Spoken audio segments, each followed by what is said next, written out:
1:4 demultiplexer के इस video में आपका स्वागत है। आज हम स्टडी करेंगे 1:4 डीमल्टीप्लेक्सर। लेकिन इस वीडियो को देखने से पहले आप मेरे 1:4 मल्टीप्लेक्सर के वीडियो को ज़रूर देख लें। वहाँ पर हमने मल्टीप्लेक्सर को डिटेल में डिस्कस किया है, और क्योंकि डीमल्टीप्लेक्सर का फंक्शन मल्टीप्लेक्सर के फंक्शन से जस्ट रिवर्स होता है, इसलिए आप उस वीडियो को ज़रूर देख लें।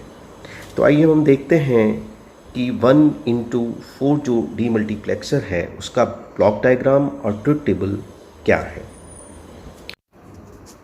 तो आइए अब हम 1:4 डीमल्टीप्लेक्सर के ब्लॉक डायग्राम और ट्रुथ टेबल को समझते हैं। जैसा कि आप ब्लॉक डायग्राम में देख रहे हैं, यहाँ पर एक इनपुट है और 4 आउटपुट हैं। तो सबसे पहले हमें ये समझने की ज़रूरत है कि डीमल्टीप्लेक्सर में एक डेटा इनपुट होता है और 4 आउटपुट्स होते हैं, यानी कि 4 लाइंस होती हैं, 4 चैनल्स होते हैं। ये जो इनपुट है ये किसी भी एक आउटपुट पर जा सकता है, लेकिन किसी भी 4 को सेलेक्ट करने के लिए हमारे पास में कंट्रोल लाइंस होती हैं।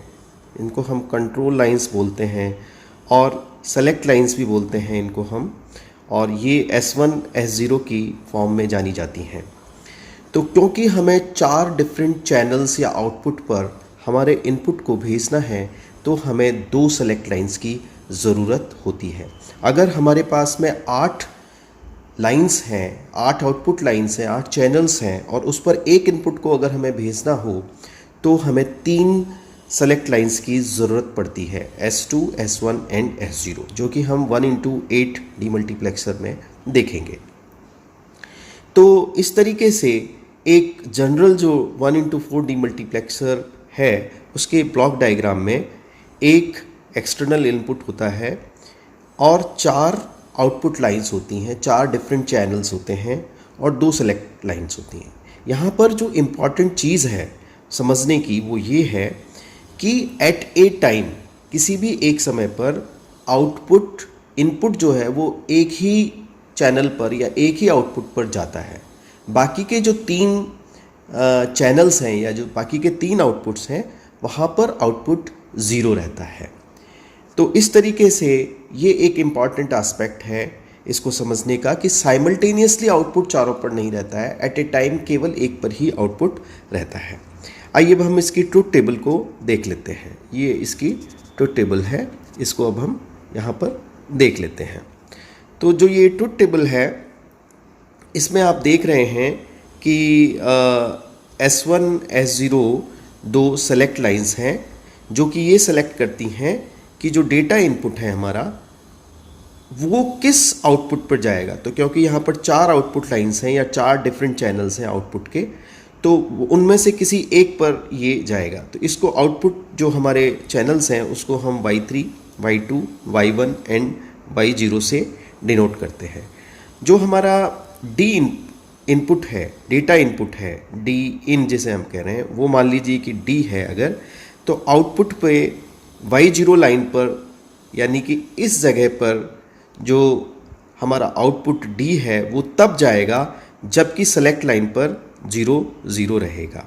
आपको पता है कि जो सेलेक्ट लाइन है उस पर डिफरेंट जो पॉसिबिलिटीज़ है वो 0 0, 0 1, 1 0 एंड 1 1 है, जो कि यहाँ पर दिखाई हुई है। 0 0, 0 1, 1 0 एंड 1 1।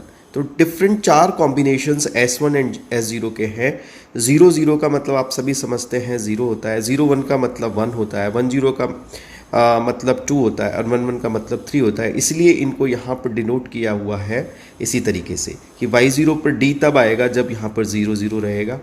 जब S1 एंड S0 पर 0 1 रहेगा तो आउटपुट हमारा Y1 पर जाएगा, ये यहाँ पर जाएगा। बाकी की सभी जगह पर हमारे आउटपुट जो है वो 0 रहेंगे, केवल यहाँ पर जाएगा। इसी तरीके से जब हमारा सेलेक्ट इनपुट 1 0 हो जाएगा उस केस में हमारा आउटपुट Y2 पर चला जाएगा और बाकी सब जगह पर 0 रहेंगे।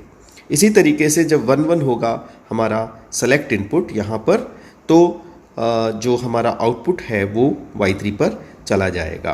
तो इस तरीके से S1 एंड S0 की डिफरेंट वैल्यूज़ को सेलेक्ट करने पर हम हमारे इनपुट को यहाँ से किसी भी पर्टिकुलर आउटपुट पर भेज सकते हैं थ्रू हमारा लॉजिक फंक्शंस के थ्रू, लॉजिक डायग्राम के थ्रू।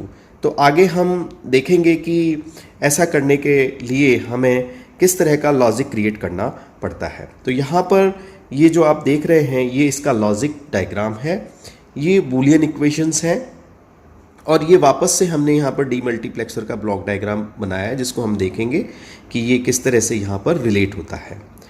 तो आपने देखा था कि 2 सेलेक्ट लाइंस होती हैं। इसका जो लॉजिक डायग्राम है उसका कंस्ट्रक्शन आप जानने के लिए आप सबसे पहले S1 and S0 2 lines draw कर दीजिए।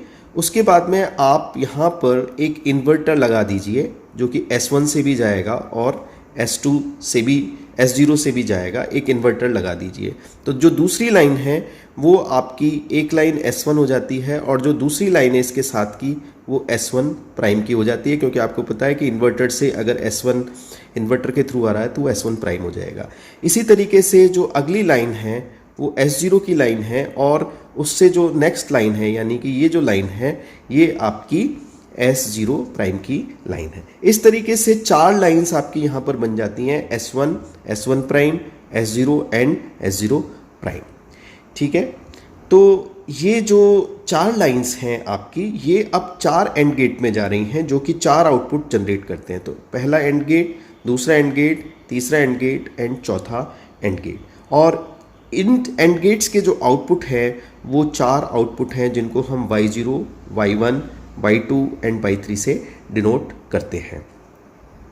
तो आइए देखिए कि जो फर्स्ट एंड गेट है वहाँ पर क्या जाना चाहिए जिससे कि हमारा आउटपुट Y0 पर जो है वो D आउटपुट है, क्योंकि आपको पता है कि Y0 पर D आउटपुट आना चाहिए। जब कब आना चाहिए D आउटपुट? जबकि S0 and S1 and S0 दोनों 0 0 हों। तो यहाँ पर क्योंकि ये दोनों 0 0 हैं तो यहाँ पर ये जो आपका लाइंस है वो S1 प्राइम से आएगी, ये वाली लाइन S1 प्राइम से यहाँ पर एंटर करेगी और दूसरी लाइन जो एंटर करेगी S0 प्राइम से।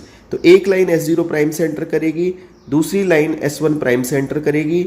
एक लाइन आप देख रहे हैं कि ये D1 की जो लाइन है वो यहाँ पर आ रही है। तो 3 इनपुट यहाँ पर आप क्लियरली देख रहे हैं। एक इनपुट आपका जो एक्सटर्नल इनपुट है वो है, दूसरी लाइन आपकी जो है वो S0 प्राइम से आ रही है, तीसरी लाइन आपकी S1 प्राइम से आ रही है फर्स्ट एंड गेट में। लेकिन आप एक चीज़ और यहाँ पर देख रहे हैं E। ये E क्या है?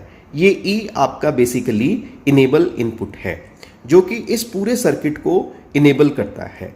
अगर हम यहाँ पर इनेबल पर 0 रख देते हैं तो ये क्योंकि सभी एंड गेट्स में जा रहा है, ये इनेबल इनपुट आप देखेंगे यहाँ पे भी जा रहा है, ये इधर भी जा रहा है, ये इधर भी जा रहा है और ये इधर भी चौथे गेट में भी जा रहा है।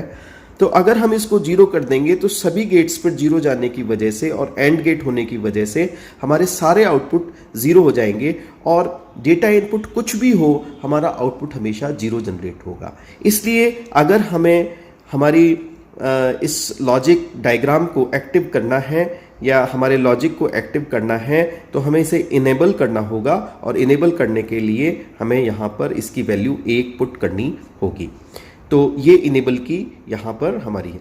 अब ये चूंकि इनेबल हमने यहाँ पर एक्स्ट्रा ऐड किया है जो हमने पहले इसका ब्लॉक डायग्राम देखा था, तो यहाँ पर आप यहाँ पर एक E यहाँ पे लगा सकते हैं और ये जो है इनेबल ये शो करता है यहाँ पर कि ये जब वैल्यू 1 होगी तो ये पर्टिकुलर डीमल्टीप्लेक्सर एक्टिव हो जाएगा और जब इसकी वैल्यू 0 होगी तो ये डीमल्टीप्लेक्सर इनएक्टिव हो जाएगा, यानी कि सभी जगह पर यहाँ पर आउटपुट 0 जनरेट होगा।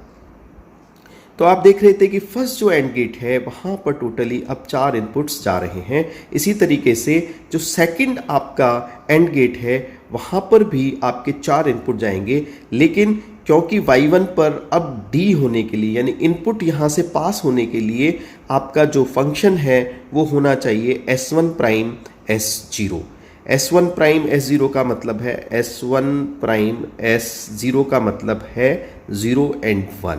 तो एक लाइन यहाँ पर S1 प्राइम से जाएगी, दूसरी लाइन यहाँ पर S0 से जाएगी, एक डेटा इनपुट यहाँ पर जाएगा ही जाएगा, सभी में डेटा इनपुट जाएगा, और जो इनेबल इनपुट है वो भी यहाँ पर जाएगा। इस तरीके से y1 पर आपके जो है ये फंक्शन जो मिलेगा वो मिलेगा जो आपका मिन टर्म मिलेगी वो मिलेगी आपकी S1 prime S0 and D। ठीक है, यहाँ पर आप चाहें तो इसमें एक इनेबल को और ऐड कर सकते हैं। ये क्योंकि इसको इनेबल को हमने 1 रखा हुआ है इसलिए हम इसको यहाँ पर अलग से शो नहीं कर रहे हैं, क्योंकि इनेबल की वैल्यू 1 होने पे ही हम इसके जो फंक्शन को एक्सप्लेन कर रहे हैं। तो ये जो आप देख रहे हैं यहाँ पर ये बेसिकली बूलियन एक्सप्रेशन है हमारे इस डीमल्टीप्लेक्सर का, और इस तरीके से आप ये चारों एंड गेट में ये इसको आसानी से समझ सकते हैं। सो thanks for watching this video.